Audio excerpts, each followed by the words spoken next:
Hello, my name is Rob, and today I will talk about West Virginia et al. Versus the Environmental Protection Agency.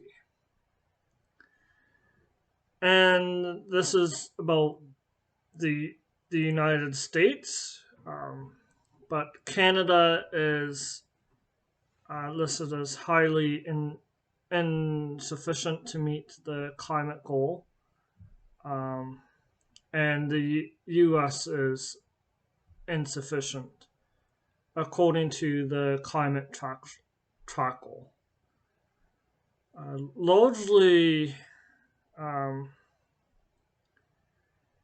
the the case limits the amount of um, carbon dioxide emissions from the electricity sector, um, because they're saying that um, they can't make power electricity shifts from coal to renewable energy effectively. And in the US, there is there is 24.8% of greenhouse gas emissions, and that's coming from the US greenhouse gas emissions and sinks annual report. And most countries are required to have a inventory of greenhouse gases, um, so we can track the um, what's happening, uh, and I would have to look up uh, where that's required, but I think it's been required since the 1990s. Um, and the latest data is from 2020, um, and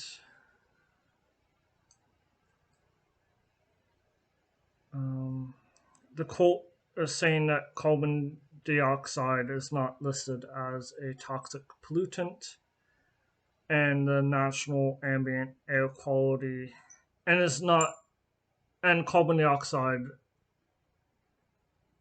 is not applied to the national ambient air quality standards, um, which impacts the Environmental Protection Agency in um, enforcing targets on reducing greenhouse gas emissions. Um, and there was a quote from the decision: capping carbon dioxide emissions at a level that will force a nationwide transition away from the use of coal to generate electricity may be a sensible solution to the crisis of the day. Um, but it is not plausible that Congress gave EPA the authority to adopt on its own such a regulatory scheme in Section 111D. A decision of such magnitude and consequence rests with Congress itself or an agency acting pursuant to clear delegation from that representative body. The judgment of the Court of Appeals of the District of Columbia Circuit is resolved and the case are remanded for further proceedings uh, consistent with this opinion. Um, so, and I disagree with the findings of the court. in the U.S., it's going to be um, well because it's um, it, because of the way regulations regulations work and laws. Re- Regulations don't have to be approved by Congress, and I believe that the regulations were consistent um, with this act, and there was a um, dissenting opinion from the court. Let's see, what else did I wrote something else. I looked at the section um, that was referred to in the court case, which was section 111, and this is referring to standards of performance for existing sources, and it's saying an administrator shall prescribe regulations which shall establish a procedural similar to that provided in section 7410, and it gives the ability of the EPA to establish rules, um, establish regulations if no plan is submitted or the plan is not satisfactory to the Environmental Protection Agency. And it's clear that excessive, this was mentioned in the dissenting opinion, that excessive carbon dioxide is detrimental to people's health, and the International Panel on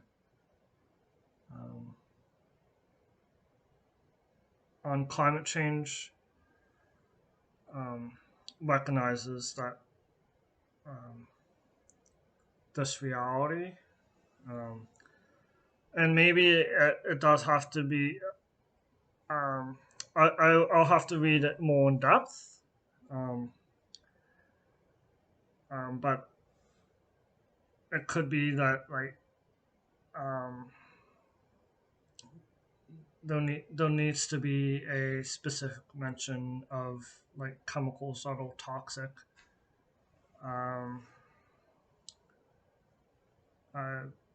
pollutant in the atmosphere.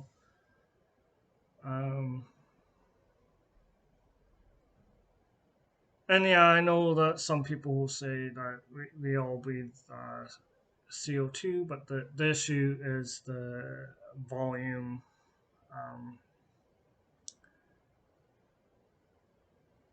The volume and the rapid pace that makes it rapid emissions that make it toxic. Yeah, and I might talk about the dissenting opinion. And yeah, thank you for listening. The dissenting opinion would be in 2 weeks' time, as I am going away for about 2 weeks. Yeah, thank you. But well, yeah, I guess I'll show my final thoughts.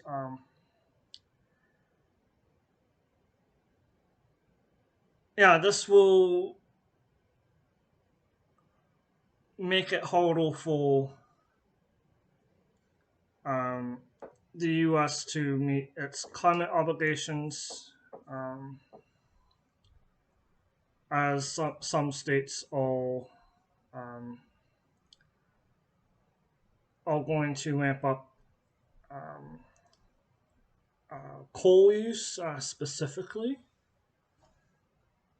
even though it's less economical to do so. Many of the rules, many of the coal reductions have come from economic pressures instead of environmental laws, which is an unfortunate reality. Um, yeah. Anyways, um, thank you for listening and enjoy the rest of your day.